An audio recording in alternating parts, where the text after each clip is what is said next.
saya tanya, Pak Alex sampai melihara domba awas itu apa? Padahal sebelumnya bisa bicara tentang susu. Dwiguna kok, gimana caranya? Nggak bisa paling jawab. Gimana caranya? Dari si Kristen kalau namanya Dwiguna ya salah sama. Karena pada saat diseleksi untuk pertumbuhan maka susunya turun. Pada saat diseleksi untuk apa itu susu maka dagingnya juga turun. Nggak bisa dua-duanya.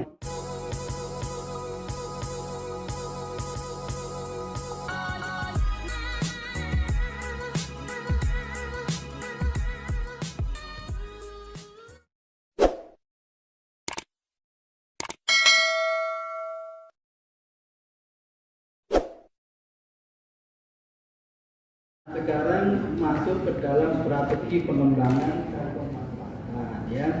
Bagaimana? Saya kemudian mencoba membangun suatu image, suatu gambaran bahwa sebenarnya peternakan domba di Jawa Timur ini kita bisa kembangkan melalui 9 poin, 9 langkah. Pengembangan kawasan, ya tadi sudah mulai ada. Pengembangan kawasannya ada. Bojonegoro, Tuban dan sebagainya, Jember, Malang sudah mulai ada. Tetapi itu masih berbasis regensi, berbasis kabupaten. Setelah itu harus kita perkecil lagi, yaitu berbasis suatu kelompok ternak. Nah, ke depan mungkin nanti kita kuatkan kelompok-kelompok kelembagaan peternakan di masyarakat. Kemudian yang kedua adalah edukasi dan pendampingan peternak. Nah ini sebenarnya pertanyaan kami tadi yang kita diskusikan dengan Pak Gunawan. Nah gitu kan. Artinya nanti kita akan diskusi terus dengan Pak Gunawan, dengan Bapak Ibu sekalian gitu ya. Bagaimana kita mengembangkan di masyarakat. Nah nanti akan ada di akhir slide ini yang kita usulkan kepada pemerintah. Kemudian di sisi lain ada kelompok-kelompok yang mengembangkan bibit, yaitu program pemuliaan. Nah, nanti ada standar, tadi ada good breeding practices, ya mengikuti itu. Jadi penting sekali karena nanti apa? Kita sudah mengembangkan kelompok bibitnya nggak ada, nah, kan repot. Bibitnya terlalu mahal. Misalnya pembibit terlalu banyak mengambil untung. Nah, itu contohnya. Alex gitu ya. Enggak, saya Pak Alex itu baik sekali. Alex itu selalu membina. Kami hubungkan kemarin dengan di Banyuwangi, di Aceh dan sebagainya, sangat baik ya Pak. Kemudian pengembangan kemitraan dan sistem agribisnis ini Pak Alex juga menyediakan. Yang lain juga target banyak kemitraan. Ini wajib ada. Kenapa?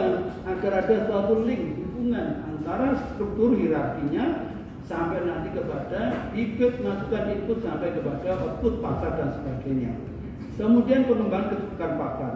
Sebelumnya Pak Dirjen sewaktu jadi direktur kemarin sudah ada program-program misalnya depo pakan, kemudian odotisasi, kemudian legitimisasi dan sebagainya. Nah ini nanti akan kita terus dengan adanya kelompok, kemudian kita bina, maka di situ akan ada program-program yang jelas di sana. Jadi 9 hal ini sebetulnya akan memunculkan program semua, akan memunculkan suatu kegiatan yang cukup banyak bisa kita kembangkan, baik itu dibina oleh dinas, UPT maupun yang lainnya. Kemudian peningkatan manajemen usaha, perluasan pasar, diversifikasi produk, pengembangan dan diversifikasi usaha. Saya akan mengawali dengan pengawasan pengembangan kawasan peternakan domba, ya domba perah atau domba secara umum. Yang penting membantu peternakan atau yang penting bisa membangun peternakan kita lebih cepat berdiri dan lebih cepat tangguh ya. Kita menetapkan potensi wilayah dan budaya, sentra peternakan domba susu di setiap kabupaten mudah-mudahan bisa terbentuk. Kemitraan dengan industri susu. Nah sekarang ini sudah enak sebetulnya karena apa? Sekarang ada ULP, unit layanan pangan yang nanti dikoordinir oleh Badan Pangan Bergizi atau Badan Pangan Bergizi ya. Ini merupakan suatu tantangan kita yang luar biasa sehingga pasar ini sebetulnya sudah ada sebetulnya. Tinggal kita menangkap pasar seperti apa. Yang berikutnya terus ya. Terus.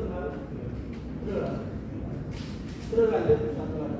Nah, sekarang edukasi pendampingan peternak. Dalam hal apa? Manajemennya, desain tata letak, dan manajemen perkandangan, manajemen perkawinan, perawatan ternak, manajemen hijau, konsentrat dan pakan. Saya punya pengalaman banyak kali tentang masalah pakan ini juga ya di masyarakat. Ternyata mereka itu sangat mengharapkan kita, kehadiran kita ini diharapkan. Misalnya seorang peternak itu punya domba, dengar banyak. Berapa dombanya? 30 batunya. Nanti kalau saya itu nanti terus aku sembayari wong. Nah ternyata mereka setiap hari ngarit terus. Nah kemudian kita berikan solusi teknologi ini senang sekali mereka, senang sekali. Oh berarti memang kehadiran kita semua bapak sekalian sangat diharapkan. Nah oleh karena itu ke depan saya mengusulkan kepada pemerintah adanya suatu pos pelayanan ternak produktif. Nah ini nanti berdampingan dengan pos kesuan kita yang berurusan dengan produksi, pos kesuan yang berkaitan dengan adanya penyakit. Tapi kita nggak bisa kita pos kesuan nggak mungkin akan bisa berjalan kalau tanpa ada ternaknya kan gitu. Harus ada ternaknya berkembang dulu, baru nanti dipantau kesehatannya gitu ya. Itu adalah prinsip di dunia peternakan ya, dunia peternakan produksi ternak, budidaya ternak begitu. Kita kembangkan dulu, nanti ada masalah kita bekerja sama dengan tim kesehatan ternak, tim manajemen kesehatan ternak, manajemen hijauan, konsentrat, pemerahan penanganan susu masih banyak sekali. Karena pasarnya nggak menguntungkan, akhirnya yang punya kambing peratus, domba peratus tidak pernah diperah. Gimana? Nggak dapat duit. Jadi intinya mereka itu punya pendapatan Bapak sekalian. Jadi ini harus kita pahami. Jadi yang kita pahami, makanya tadi di depannya Pak Gunawan saya bilang, mari kita bantu peternak. Kami sudah komunikasi dengan banyak peternak. Mereka bilang asalkan ada hasilnya, ada untungnya, kami mau bantu. Nah artinya apa? Mereka, saya dulu tuh pernah sering tanya jawab pada peternak, Pak kok nggak dikembangkan ternaknya? Nggak kuat boyok. Artinya sebetulnya tidak kuat boyoknya untuk terus karena pasarnya juga tidak menjanjikan dan sebagainya. Pengemasan penyimpanan susu, recording dan sebagainya. Lanjutkan. Nah ini pengembangan bibit ini Pak Alex dan teman-teman ya. Ini perlu menetapkan suatu bentuk pemulihan sebagai dasar. Ini memberikan arah pengembangan bibit ternak. Jadi Bapak sekalian, kalau kita ingin punya bibit baru, maka tetapkan dulu dasarnya, fondasinya yaitu di breeding Prancis. Itu yang penting Bapak sekalian. Tanpa itu kita akan muter-muter terus, kemana arahnya nggak akan sampai. Makanya saya pernah bilang kepada Pak Alex, Prof ini saya tanya Pak Alex sampai di daerah Dua Awas itu apa? Padahal sebelumnya bisa bicara tentang susu. Dwi guna Prof, gimana caranya bentuk? Nggak bisa paling jawab. Gimana caranya? Dari segi kalau dwi guna ya salah. Karena pada saat diseleksi untuk pertumbuhan maka susunya turun. Pada saat diseleksi untuk susu maka dagingnya juga turun. Nggak bisa dua-duanya. Oleh karena itu dasar fondasi harus kita tetapkan dulu Bapak sekalian. Kemudian reproduksi sebagai power, kekuatan untuk percepatan peningkatan populasi. Jadi dua-duanya ini sebagai basic kalau kita ingin good farming practices, ingin berhasil dua ini. Pemulihan sebagai fondasi, arah kebijakan breednya, kemudian peningkatan mutu genetik, kemudian reproduksi sebagai power untuk percepatan populasi. Kemudian menetapkan arah breed yang akan dibentuk melalui sistem persilangan, meningkatkan mutu genetik dengan cara seleksi. Nah ini ada saya ke Mas Arudin ahli pemulihan ini ya. Kemudian mahasiswa S2 kita. Kemudian beliau sangat luar biasa ya karena cepat sekali bekerjanya. Kaum muda. Penyebaran bibit kepada masyarakat untuk percepatan jumlah bibit sebar dan bibit komersial. Lah ini pertanyaan kita mau mengembangkan domba Cybernet, berapa bibit yang tersedia? Kalau kita ingin mengembangkan di kelompok-kelompok yang ada, ini juga menjadi pertimbangan kita. Setelah itu nanti evaluasi performa bibit. Oleh karena itu nanti begitu ditetapkan full blood atau pure bit, maka setelah itu kita perlu menetapkan suatu model namanya open nucleus bit. Ini yang penting. Tanpa itu kita mati. Saat surga yang mati buat, maka kita tidak bisa babak. Maka harus dalam bentuk open nucleus breeding. Ya itu ya semuanya saya kira. Lanjut. 4. Kemudian pengembangan kemitraan dan sistem agribisnis. Tipe kemitraan bisa inti plasma, koperasi, pemerintah swasta dan sebagainya. Pengembangan kemitraan, penguatan kapasitas peternak, kita melakukan pendampingan, kita permudah peternak, ya bagaimana skema, kemudian kita menentukan skema untuk peternak. Saya kemudian bertanya lagi kepada peternak. Saya itu suka bertanya, biar dapat ilmu dari peternak. Pak, kalau mau membangun peternakan apa yang diperlukan? Yang pertama, dia bilang adalah modal. Lalu terus kalau ada modalnya, tadi saja tidak. Apalagi ternyata mereka masih ingat sebab itu modal dulu bagi mereka. Padahal tidak. Mereka harus penguatan kapasitas dari peternak. Baru nanti akses teknologi, akses pembiayaan, akses pasar dan sebagainya. Ini yang penting buat sekali. Jadi tidak bisa kita itu hanya percaya modal saja, tidak cukup. Saya pernah diskusi dengan Pak Sesdit dulu, pas saya awal-awal jadi dekan itu, saya diminta pendapat. Dekan itu, kenapa kami itu, ini real Pak, di ruangannya beliau di Jakarta. Kenapa kita ini membantu peternak kok sampai saat ini tidak pernah ada satu peningkatan signifikan? Saya tanya, apa yang dibantukan? Ternak. Siapa yang dibantu? Peternak kecil. Sampai pernah tanya enggak? Peternak itu mau memiliki motivasi peternak apa tidak? Oh itu yang enggak pernah. Akhirnya saya ingat filosofi nenek saya. Katanya kalau kita ini dimintai orang tolong orang memilih sesuatu dan sebagainya, apalagi mohon maaf kalau masalah politik dan sebagainya begini. Kita ini jangan seperti mendorong mobil mogok, ya. Mobil mogok didorong, begitu nanti jalan, maka kemudian setelah itu mati, hilanglah tenaga kita. Tetapi juga jangan mendorong mobil yang terlalu cepat yang tidak melupakan kita. Begitu kita dorong jalan, melupakan kita semua. Nah ini Bapak sekalian, mari kita dampingi peternak agar mereka itu selalu bersama kita terus kembangkan inovasi bersama mereka. Masalah-masalah di lapangan bisa kita selesaikan bersama, tuntaskan bersama. Itu yang penting Mas sekalian. Jangan sampai kedatangan kita ini sebagai orang yang menara gading di atas, kemudian mereka itu menyanjung-nyanjung kita, tetapi kita pergi tidak ada bekasnya. Saya kalau misalnya ke peternak itu adalah pakai jeans, pakai apa itu, kalau mereka pakai bosnya baru pakai topi-topi, kemudian duduk lesen bersama dengan mereka, ngobrol. Terus kalau sekalian lanjut ya, pengembangan pakan, gerakan rumput dan legium ini terus kita kembangkan meskipun ya sudah lama, tetapi bagaimana evaluasinya. Kemudian teknologi pengawatan pakan tadi sudah saya sampaikan masih sangat membutuhkan kita di kelompok-kelompok itu. Kalau sudah nanti juga kita kembangkan pelatihan tujuan langsung untuk domba, konsentrat pakan lengkap dan sebagainya. Yang terakhir ini yang belum, yaitu pembentukan depo pakan. Nah, sehingga nanti dengan depo pakan oleh siapa?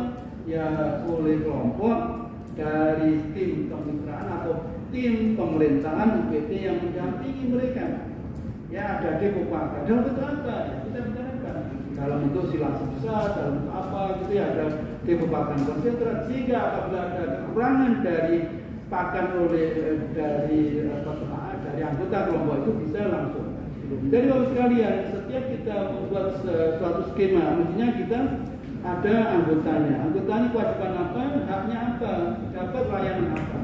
Itulah sebetulnya harus kita kembangkan di masyarakat. Lanjut.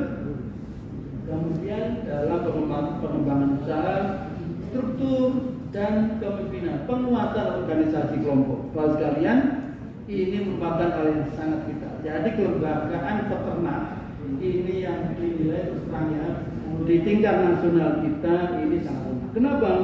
Karena dengan kelembagaan peternak ini harapan kita bisa menyusun namanya sistem peternakan nasional. Sistem peternakan nasional. Sistem inilah nanti sebetulnya yang akan diberikan wewenang. Jadi dalam undang-undang yang kita revisi, mohon doanya buat sekalian, kami itu, saya ini sebagai ketua tim revisi undang-undang pokok kesehatan jiwa. Ya, itu kita masukkan ada sistem peternakan nasional yang nanti akan diberikan mandat di situ bersama dengan pemerintah untuk mengembangkan suatu bentuk di antara kelembagaan ini gitu. Ya mudah-mudahan ini atas doa ibu bapak sekalian, ini undang-undang ini revisinya mudah-mudahan segera bisa dimasukkan dalam balik ya, dan kemudian disidangkan ke amin. Karena ini penting sekali dalam rangka pengembangan peternakan di masyarakat. Kalau itu kegampangan, karena industri akan diberikan banyak kewenangan di sana dan keleluasan usaha. Karena di sana ada kita katakan yang investasi, kemudian dan sebagainya. Kemudian kapasitas peningkatan kapasitas manajemen usaha, pelatihan, manajemen recording, digitalisasi, kemudian penguatan ekonomi kelompok, peningkatan integritas, strategi pemasaran dan pengumpulan produk, kemudian dukungan eksternal. Jadi buat sekalian, kita sebagai orang yang fasilitator, regulator pemerintahan, ini memberikan solusi kepada pemerintah. Ini karena mereka kan terbatas. Karena kita ada dinas provinsi kepada kelompok, dinas kabupaten kepada kelompok, sehingga kehadiran Bapak Ibu sangat diharapkan solusinya, sangat diharapkan. Terus lanjut nomor 7, menciptakan pasar baru. Ini pentingnya terutama bagi para usahawan ya, para kelompok-kelompok menciptakan pasar baru. Ini sangat penting. Kita saat ini sudah punya pasar modal yang satunya, yaitu NBP, makan bergizi gratis. Ini adalah modal kita awal untuk menampung produk kita. Jadi setelah kita hitung kemarin, kita membuat skenario bagaimana kebutuhan konsumsi di daerah dengan dan tanpa adanya program. Kita biasanya itu kita hitung berkali-kali dan akhirnya sangat signifikan. Gambira itu Banyuwangi. Di antara di situ Banyuwangi itu yang paling penting di sini adalah membangun budaya untuk hidup cara baru yang lebih produktif banyak peternakan. Kita bisa bayangkan untuk membangun ini ternyata harus Pak Presiden, ya kan? Untuk membangun budaya baru konsumsi ternyata Pak Presiden. Ini yang kita tangkap sebagai suatu keuntungan bagi kita di dunia peternakan kesehatan. Jadi ini Bapak sekalian, karena apa? Karena untuk merubah budaya tidak mudah. Tetapi nanti harapannya dari hasil survei kemarin di 2024 ini bulan Juni ya, mulai bulan Mei Juni sudah mulai dibuat ya di daerah Sukabumi, Jakarta ada 4 program itu yang sudah dimulai ya, di anak-anak sekolah. Ternyata responnya luar biasa. Artinya kalau kebiasaan nanti akan menjadi hal yang sangat luar biasa. Lanjut nomor 8. Kemudian diversifikasi produk. Kita bisa melakukan diversifikasi produk pangan maupun non pangan. Jadi kalau di kami itu ada namanya skar, kemudian ada kefir, ada kanker, ada es krim, ada sabun muka, kemudian macam-macam ya. Terus yang ada produknya ya. Jika nanti sosialisasi ke masyarakat, di kami ada teman-teman yang ahlinya ada ya. Sehingga sehingga dengan demikian nanti terus kita berkreasi untuk masyarakat kita, peternak kita, sehingga diversifikasi produk bisa jalan. Nomor 9, ini yang terakhir, pengembangan dan diversifikasi usaha. Pengalaman teman-teman kemarin dan dinas, kemudian UPT membangun masyarakat, apabila titik utamanya sudah berhasil, pasti mereka ingin mengembangkan yang lain. Ya, apabila yang pertama adalah pengembangan ternaknya berhasil, nanti pasti akan diversifikasi usaha akan jalan. Contoh misalnya adalah membangun koperasinya, simpan pinjamnya, ada nanti sembakonya, ada terus ya sampai ke kebutuhan yang lain, sampai produk-produk yang lain, simpan pinjam dan sebagainya. Maka ini adalah bisa kita lakukan, tapi tanpa ada kelembagaan di masyarakat tidak mungkin, karena ada ikatan, itu ikatan batin, ikatan motivasi, ikatan kebersamaan di dalam usaha. Kemudian yang berikutnya ya, bagaimana kita pengembangan peternakan domba dan ternak yang lain berbasis masyarakat mengikuti program makan bergizi gratis. Yaitu di mana? Yaitu kalau kita nanti mengikuti ULP, unit layanan pangan. Tadi ada yang bertanya teman rekan kita, saudara kita dari bagaimana Prof yang nanti ikuti adalah ini. Jadi di antaranya ini adalah konsep, salah satu konsep yang sudah kita dokumentasikan, sudah kita sampaikan kepada pemerintah. Mudah-mudahan ini merupakan salah satu program yang nanti menjadi program besar. Jadi waktu itu ceritanya panjang, tapi intinya setelah kita bertemu dengan yang jauh sekarang menjadi Pak Kepala Badan dan dia, kemudian malamnya kita luruskan, dan kemudian besok paginya segera kita sampaikan, karena waktu itu hari Rabu Kamis, hari Sabtunya harus selesai. Nah, itulah kira-kira program. Nah, akhirnya kita buat suatu rumusan. Ini adalah contoh-contoh yang sudah dilakukan Bapak Kepala Badan kita, yaitu di Sukabumi ya, sudah difoto dan sebagainya. Sebetulnya banyak data-data dari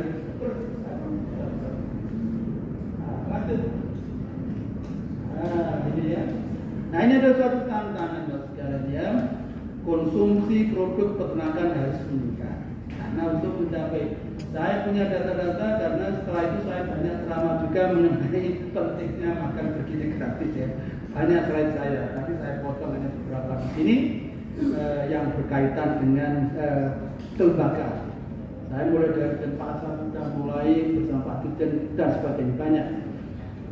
Nah, percepatan produksi daging sapi, kerbau, kambing, domba, babi, rekonstruksi, perlu ada rekonstruksi program dalam pembangunan peternakan ternak perah dan seterusnya, kambing, perah, domba dan sebagainya. Ini penting, restrukturisasi program ya. Suatu ketika saya juga menyampaikan kepada Bu Kadis ya, bagaimana programnya ini. Saya lihat beliau sudah kita setiap hari maraton, alhamdulillah ya. Nanti program ini mudah-mudahan bisa kita laksanakan di seluruh wilayah Jawa Timur ya. Karena penting, ini bukan sesuatu terhadap Bapak sekalian, dengan adanya program ini bukan program biasa. Ini adalah program merubah budaya, membangun budaya, merubah budaya.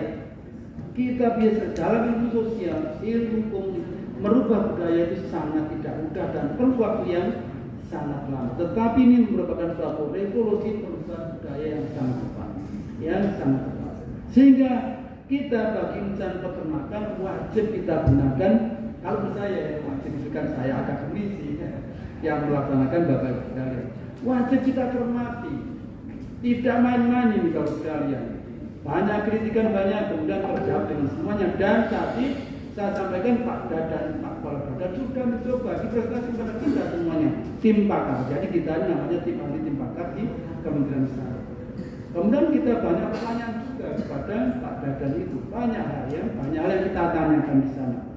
Nah, intinya aspek positifnya adalah para murid-murid ya yang diberikan injeksi gizi itu, mereka apabila hari Sabtu Minggu mereka sudah menanyakan lagi kapan dapat lagi gitu ya.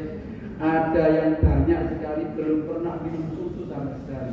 ada yang makan daging kalau hari raya Kurban saja. Jadi ini Bapak sekalian kenyataan.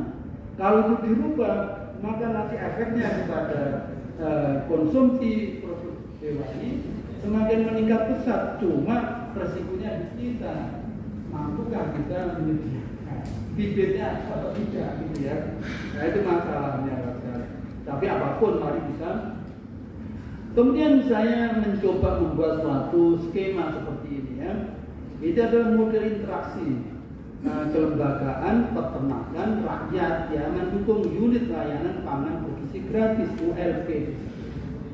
Nah di sini ada dinas ya, ada UPT, kemudian posyandu ya, bergabung dengan Poskeswan di masyarakat, kemudian mendampingi para peternak yang di situ ada unit layanan pangan.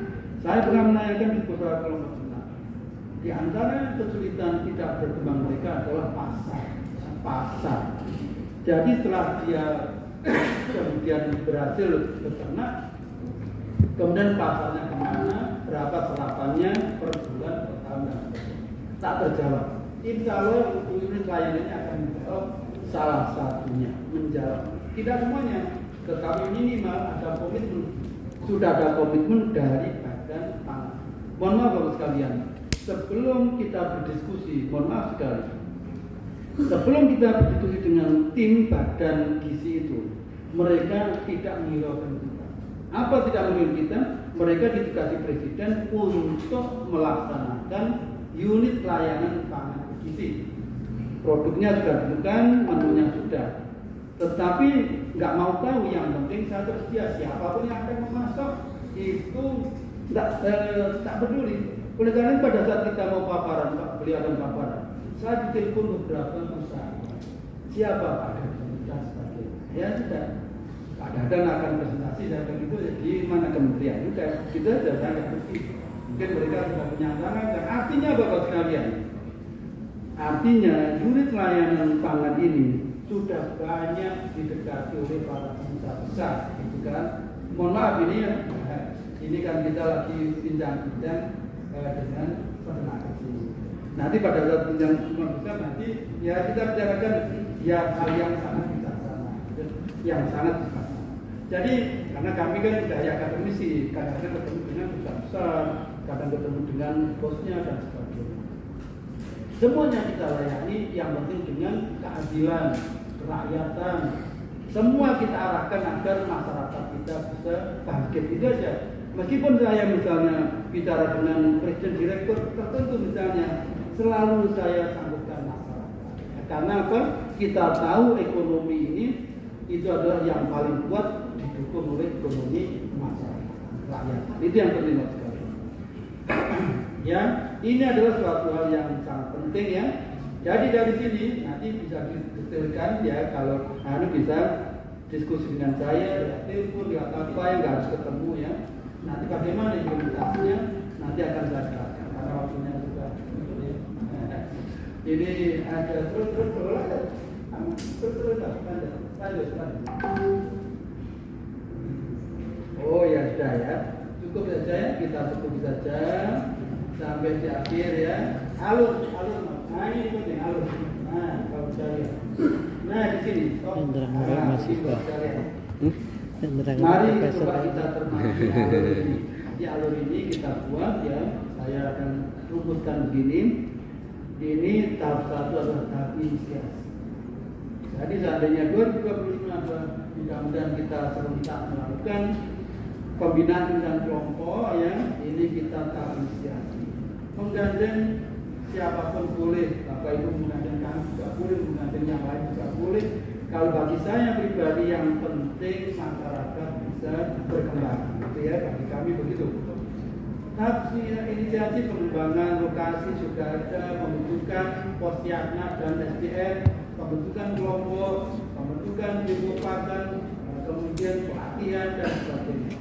Kemudian sampai muncul ada produk yang jelas.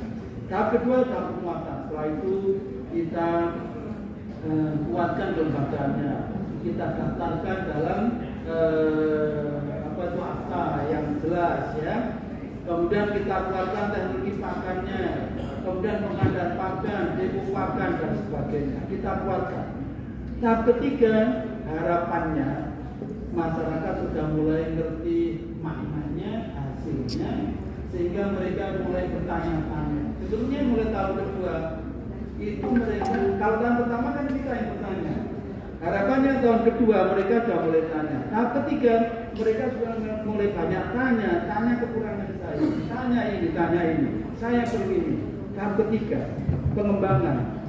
Tahap keempat mereka sudah mulai membangun. Oh ternyata ada hasilnya, ternyata ada pakarnya dan lain. Insya Allah Bapak sekalian, kalau kita ini bisa. Saya yakin bisa. Karena respon masyarakat itu seperti gak sabar untuk mendapatkan untung. Setiap hari dia menghitung untungnya berapa dan sebagainya. Sehingga kalau kita datangi dengan senyum, kita dengan bantuan, mereka sangat welcome. Terus sekalian, ya cukup ya. Saya kira terakhir satu lagi mas, yang terakhir ya. Kalau ini ya udah, terima kasih. Ya, terima kasih buat sekalian karena waktu kita terbatas ya. Saya kembalikan kepada moderator, pimpinan sidang dan kita akhiri. Terima kasih perhatiannya. Wassalamualaikum warahmatullahi wabarakatuh.